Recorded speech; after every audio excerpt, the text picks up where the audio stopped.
til chakore sani kama odwa ng'iyo weche motendore kod mago mosebedo katimore pacho ka. Juma mokalo ni Ramogi obedo juma ma oganda jo Kenya neno e kit chal moro ma ok osebedo e pacho ka ng'anyo tim kuom thuolo mokwongo e piny Kenya ma samoro ne onge rakruok machiel kachiel ahinya e kind jo piny kata jo ng'anyo kod obila mathurka kata bedo ne bang'e to ne nitiere chwer mar remo manoduogo betie to e ng'anyo ma odiochieng' nodwa time yo ma samoro jok mosebedo kaneno ng'anyo mathurka wacho ni ne en ng'anyo manotim e yor muolo ka rowere ne owuok kendo dhi apeyni e bombe mopogore opogore, ok boma mana Nairobi kende, bombe kaka Nakuru, Eldoret, gwenge mag Bomet, Kisumu, gwenge mag Kiambu, Kiamba, kaachiel kod gwenge mamoko bende koting'o Mombasa bende nobago ng'anyo makama, ng'anyo ma bende nobedo kuom thuolo mar odiochieng' mangima. Penjo koro Ramogi dipo ni ng'anyo oyiengo Kenya nikech kiwinjo weche mawachore kawuono ok mane ute mag lamo kende kata mane e dho jatend piny Kenya wuon William Ruto owacho ni oikore mar biro loso gi joma tindo mar ng'iyo ni to dwaro margi en mane. Bende wacho ni budget ma higa mar 2024-2025 odhi keto maino neno ni joma tindo oyudo kenge makare mag bero ngimagi mag oting'o jiwo weche mag somo kaachiel kod chugo thuolo mag tije ne joma tindo. Penjo mar Ramogi dipo ni ng'anyo ni oyiengo Kenya mane wach mantiere odiochieng' manyoro jawachelo sirikal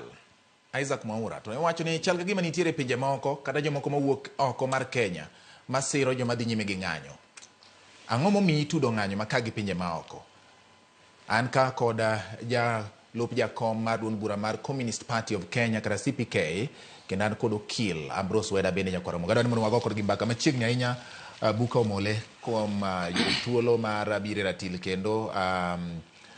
machiegni wakili Ambrose Wede. Mokwongo gi pachu mana gi wach achiel ng'anyo manotimore e Kenya kipimo kod moko moseneno joma thoth wacho ni mae ng'anyo mobedo mamuol kendo ne onge rakruok machiel kachiel. To bende ne en ng'anyo mamuol ahinya koso nitiere kweth moro ma odwa soko jowetegi ahinya nikech waneno ka chwer mar remo bende oduogo neno joma moko bende nondhi kendo orwake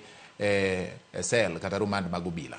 Ambrose. Erokamano nyikwa Ramogi Jwang' amoso kamoro mar monti e dhemo makawuono ni Yesu pake Bwana asifiwe, praise the Lord. Erokamano Nyasaye miwa piny maber miluongo ni Kenya. Wadakie kata ka wathuthni e iye kamano to wadak gi kwe, wadak gi order, wadhi kendo higni 60 wakokne to wadhi wantie waduoko ni Nyasaye erokamano. Ng'anyo manyojo otimore upogore mana gi ng'anyo mamoko matin to en gimiluongo ni ng'anyo mosebet wasebet gi ng'anyo yore te wasebet gi ng'anyo kabinde mane bet mana no pogo nikech chal ka joma nyobiro ng'anyo nyobiro e holiday be ng'anyo mwang'iyo go en joma timo looting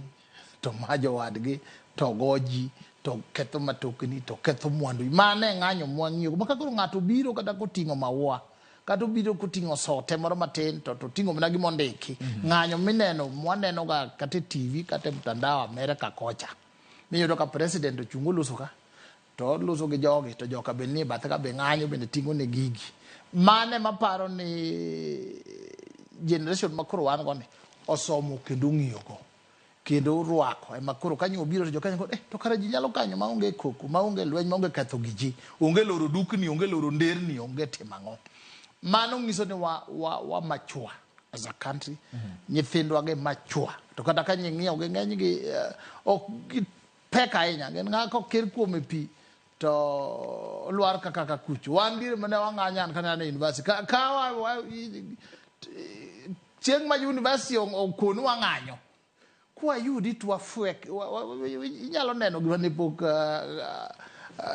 gima ne pondo neno lasi koro en gima nyiso ni wa machua as a country en gima ber en gima miyo ng'ato bende keto pache iwinjo gima ng'ato wacho to wakono wadhi kanyo ka wanyalo dhi kamano ka wanyalo chopo kanyo to kata chieng' ma bunge yalo gimoro to win gi paro mopogore to chopo dhi chunge bathe to ato pacha ni opogore winjuru koro kata giwinjo to iluongo gi kisungu ni you have gone on record, history will judge you right. Koro miyo ananeno ka wasudo. All right.